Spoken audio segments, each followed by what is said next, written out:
Selamat malam, saudara-saudara. Selamat sahabat malam sahabat yang lumayan dingin saat ini.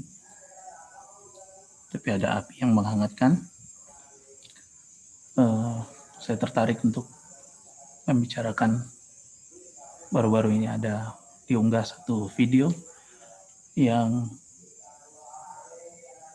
menceritakan atau mengulas mengenai tulisan Rasul Paulus yang saya yakin itu adalah yang dia bahas adalah Roma pasal 7 ayat 2. Untuk jelasnya mari kita lihat sebentar videonya.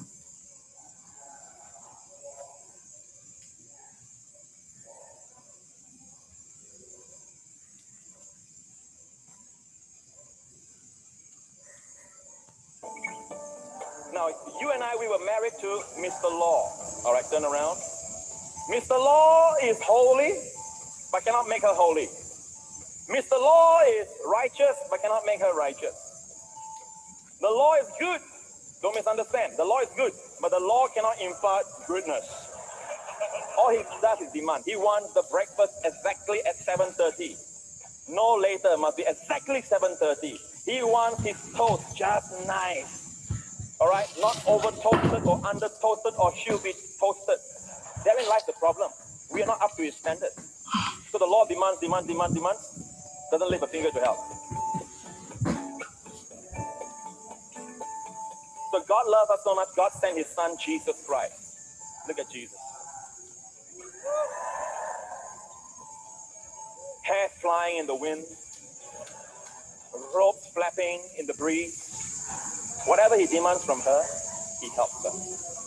If He wants eggs and bread, you know what He does? He doesn't demand it from her. He wakes up early and He brings her breakfast in bed. Whatever the law demands for everything that we have broken, all right, Jesus paid. Whatever she needs, Jesus delivered. Whatever she wants, Jesus provided. So even the death at the cross, Jesus provided the death. Jesus died for her. Her is you and me, okay? Jesus became liable for our sins, her sins. Jesus bore the full brunt of God's holy righteousness and divine wrath against all lawlessness. And Jesus Christ, it is finished.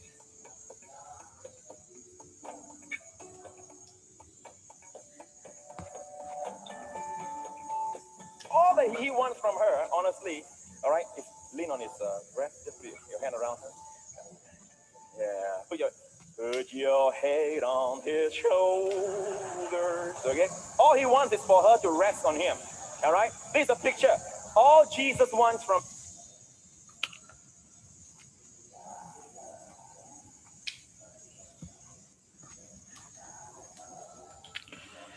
Baik, kita sudah melihat bagaimana video tadi menceritakan bagaimana kita, Anda dan saya, married to Mr. Law.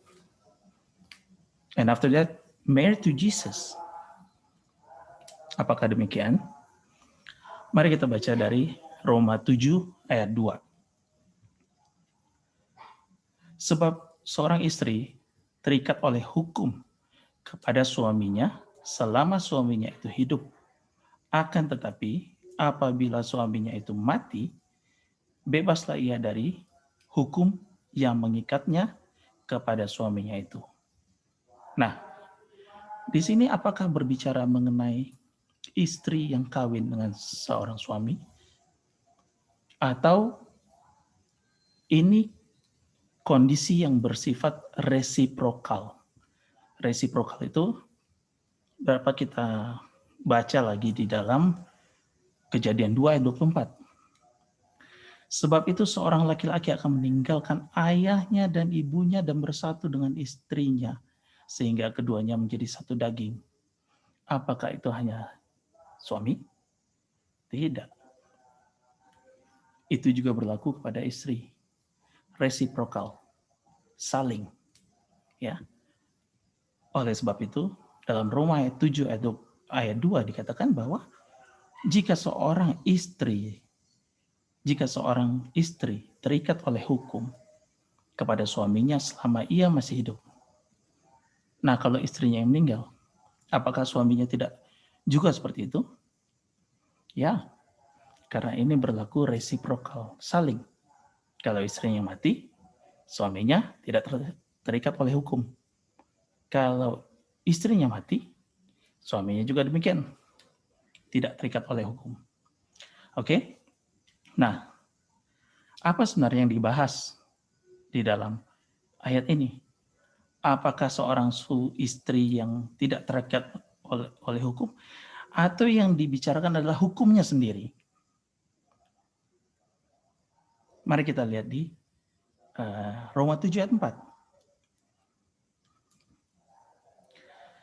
Sebab itu, saudara-saudaraku, kamu juga telah mati bagi hukum Taurat oleh tubuh Kristus, supaya kamu menjadi milik orang lain, yaitu milik Dia yang telah dibangkitkan dari antara orang mati, agar kita berbuah bagi Allah. Nah, di sini siapa yang mati? Hukumkah yang mati atau manusia yang mati?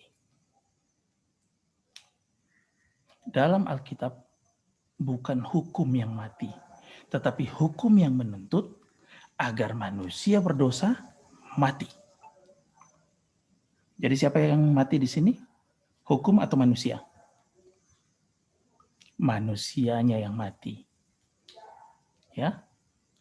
Kalau manusianya mati, maka terlepaslah dari masalah hukum. Betul? Jadi kalau seseorang sudah mati, maka dia terlepas dari masalah hukum. Tidak bisa dituntut lagi. Itulah yang ingin dijelaskan dalam ayat ini. Nah sekarang, manusia harus mati. Tapi siapa yang mati menggantikan manusia? Yesus. Yesuslah yang mati menggantikan manusia. Mati kenapa? Karena ada tuntutan hukum.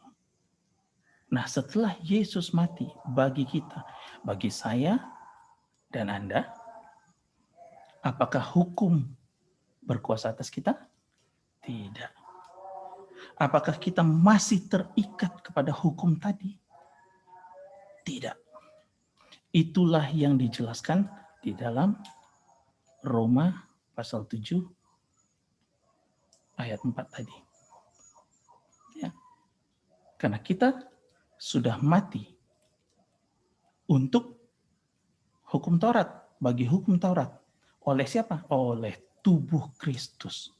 Supaya apa? Supaya kita menjadi milik Yesus. Lalu, kalau bukan hukum yang mati, kita yang mati, hukum itu fungsinya apa? Hukum itu tidak lagi menuntut manusia untuk mati. Karena apa? Karena kita sudah hidup atas anugerah Yesus. Lalu fungsi hukum itu apa? Mari kita baca dalam Yakobus 1 ayat 25. Tetapi barang siapa meneliti hukum yang sempurna, yaitu hukum yang memerdekakan orang, dan ia bertekun di dalamnya.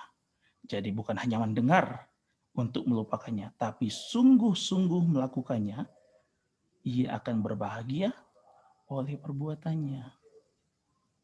Jadi apa fungsi tadi? Fungsi hukum tadi?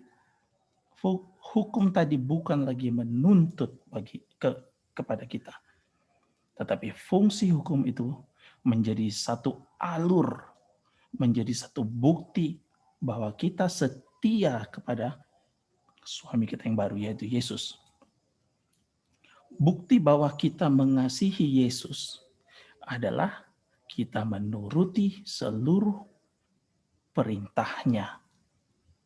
Yohanes berapa itu? Yohanes 14 ayat 15. Jikalau kamu mengasihi aku, kamu akan menuruti segala perintahku. Itulah kata suami kita yang baru. Ya, karena suami kita yang lama menuntut kita untuk mati kalau kita tidak menuruti hukum-hukum.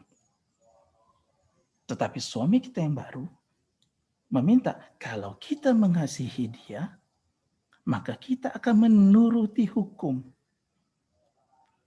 Lihat uniknya di sini. Jadi bukan hukum yang mati, tetapi kita lah yang mati. Tetapi kita tidak jadi mati karena Yesus menggantikan kita. Karena Yesus sudah mati bagi kita, maka tuntutan hukum itu sirna. Kita lepas dari tuntutan hukum. Tapi hukum masih ada. Kenapa? Karena hukum dipakai untuk membuktikan betulkah cinta kita kepada Yesus. Itulah yang Yesus mau. Terima kasih sudah mendengarkan ulasan yang singkat ini. Selamat malam. Tuhan memberkati.